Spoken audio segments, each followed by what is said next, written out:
Hello guys, നമ്മുടെ സ്വന്തം Marco ഇനി കമലേശ്വരത്തേക്ക് വരുന്ന ഒരു നിമിഷങ്ങളായിരിക്കുമോ കൂട്ടുകാരെ നമുക്ക് കാണുവാൻ സാധിക്കുന്നത്?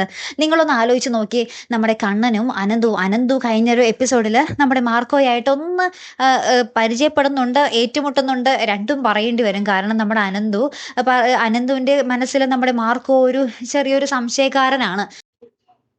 പക്ഷേ മാർക്കോന്റെ ഉള്ളിൽ അങ്ങനെയൊന്നുമില്ല ട്ടോ. അനന്തുവിനോട് കൂട്ട് തന്നെയാണ്. ലാസ്റ്റ് ഇവര് സംസാരിച്ച് ഏകദേശം ഇവര് പോയി നമ്മുടെ മാർക്കോ പോയി കണ്ണനെ പരിചയപ്പെടും. അവിടെ വെച്ചായിരിക്കും നമ്മുടെ മഹാലക്ഷ്മി വരുമ്പോൾ മഹാലക്ഷ്മിയുടെ ഭർത്താവാണ് കണ്ണൻ.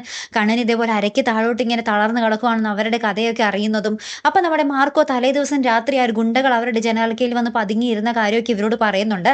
അപ്പോഴാണ് നമ്മുടെ മഹാലക്ഷ്മിയും കണ്ണനും തങ്ങളുടെ വീട്ടുകാരെ തന്നെ കൊല്ലാൻ ശ്രമിക്കുകയാണ് സ്വത്തിന് വേണ്ടി എന്നുള്ളൊരു കാര്യം ആ ഡീറ്റെയിൽസ് സഹിതം എല്ലാം സ്വന്തം അച്ഛനും അമ്മയും രണ്ടാനമ്മയും സ്വന്തം സഹോദരങ്ങളൊക്കെ തന്നെയാണ് തങ്ങളെ കൊല്ലാൻ നോക്കുന്നത് എന്നുള്ളൊരു കാര്യമൊക്കെ നമ്മുടെ മാർക്കോ ഇവർ പറയും വഴി അറിയുകയാണ്. അങ്ങനെ ഒടുവിൽ താൻ ഇനി കമലേശ്വരത്തേക്ക് നിങ്ങൾക്കൊപ്പം ഉണ്ടാകും എന്നും പറഞ്ഞിട്ട് അപ്പം നമ്മുടെ കണ്ണനും മഹാലക്ഷ്മിക്ക് ഭയങ്കര സന്തോഷം. മാർക്കോ കൂടി ഉണ്ടെങ്കിൽ പിന്നെ ഒന്നും പേടിക്കണ്ട അല്ലേ. അങ്ങനെ നമ്മുടെ മഹാലക്ഷ്മിയുടെയും കണ്ണന്റെയും ഒപ്പം നമ്മുടെ മാർക്കോയും കൂടെ കമലേശ്വരത്തേക്ക് വരുന്ന ഒരു അടിപൊളി രംഗങ്ങൾ തന്നെയാട്ടോ.